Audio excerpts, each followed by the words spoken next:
Hi అండి, అందరికీ నమస్తే. Welcome back to our channel. ఈరోజు వీడియోలో రొటీన్గా చేసుకునే ఎగ్ కర్రీ బోర్ కొట్టినప్పుడు స్పెషల్ మసాలాతో ఈ ఎగ్ కర్రీ ట్రై చేసి చూడండి. స్పైసీగా టేస్టీగా చాలా బాగుంటుంది. ఇంకా ఆలస్యం చేయకుండా ఈ ఎగ్ కర్రీ ఎలా తయారు చేసుకోవాలో చూసేద్దాం. ముందుగా స్టవ్ మీద ఒక ప్యాన్ పెట్టుకొని దానిలో 1 టేబుల్ స్పూన్ ఆయిల్ వేసుకోవాలి. ఆయిల్ వేడిన తర్వాత ఒక బిర్యానీ ఆకు, 1 ఇంచు దాల్చిన చెక్క, అలాగే 2 లవంగాలు, 1 అనాస పువ్వు, కొంచెం జీలకర్ర వేసుకొని ఫ్రై చేసుకోవాలి. నెక్స్ట్ దీనిలోని 2 రెమ్మల కరివేపాకు కూడా వేసుకొని ఫ్రై చేసుకున్న తర్వాత ఒక 2 లేదా 3 ఉల్లిపాయలను ఇలా సన్న ముక్కలుగా కట్ చేసుకొని వేసుకోవాలి. నేనైతే 3 ఎగ్స్ని ముందుగానే ఉడికించుకొని పక్కన పెట్టుకున్నాను. ఇక్కడ నేను ప్రిపేర్ చేసే కర్రీ ముగ్గురికి ఈజీగా సరిపోతుంది. ఆనియన్స్ ఫ్రై అయ్యేలోపు ఒక మిక్సర్ జార్ తీసుకొని దానిలో ఒక 2 టమాటాలను ఇలా ముక్కలుగా కట్ చేసుకొని వేసుకోవాలి. అలాగే ఒక 2 పచ్చిమిర్చి కూడా వేసుకోవాలి. ఇంకా నెక్స్ట్ దీనిలోనే కొంచెం కొత్తిమీర, అలాగే కొంచెం పుదీనా వేసుకొని ఒక 7-8 జీడిపప్పు కూడా వేసుకోవాలి. అలాగే ఒక పావు కప్పు ఫ్రెష్ పెరుగుని వేసుకోవాలి. ఇప్పుడు వీటన్నిటిని మెత్తని పేస్ట్ లాగా గ్రైండ్ చేసుకోవాలి. అవసరమైతే కొంచెం వాటర్ యాడ్ చేసుకోండి.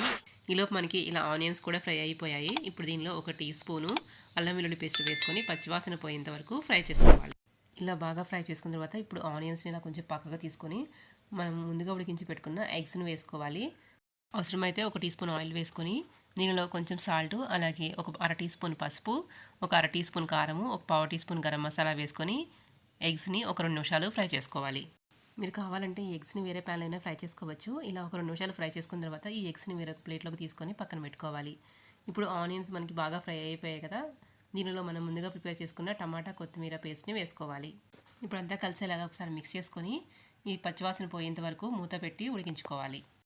అడుగంటకుండా మధ్య మధ్యలో కలుపుకుంటూ ఇలా ఒక 5 మినిట్స్ కుక్ చేసుకున్న తర్వాత ఆయిల్ పైకి తేలుతుంది. ఇప్పుడు దీనిలో 1/2 టీ స్పూను పసుపు, రుచికి సరిపడినంత ఉప్పు, 2 టీ స్పూన్ల కారము, 1 టీ స్పూన్ ధనియాల powder, 1/2 teaspoon garam masala వేసుకొని ఒకసారి అంతా కలుపుకొని ఒక 2 నిమిషాలు కుక్ చేసుకోవాలి.